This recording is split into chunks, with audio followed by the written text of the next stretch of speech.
Hi, my name is Kumar Madassery. I'm a vascular interventional radiologist and a member of the Society of Interventional Radiology. I specialize in limb preservation and wanted to take a moment for PAD Awareness Month to talk about some techniques and procedures that exist as options for patients who are told that a major amputation is the only option they have for their chronic wounds that are not healing or for rest pain that affects their daily life due to PAD.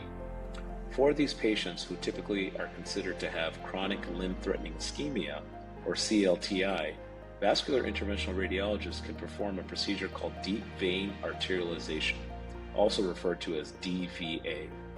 These patients have no suitable arteries in their foot for surgical bypass or for minimally invasive endovascular procedures to restore blood flow to their feet. In this technique, an artery is connected to the vein from the inside without open surgery, which, once it works, after a few weeks can produce new arteries in the foot.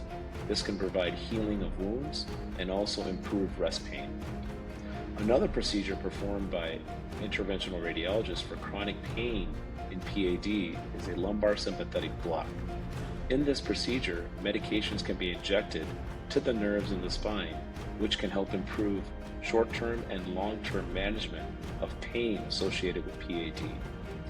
For these procedures and others, please visit sirweb.org/PAD to find a vascular interventional specialist near you. Thank you so much.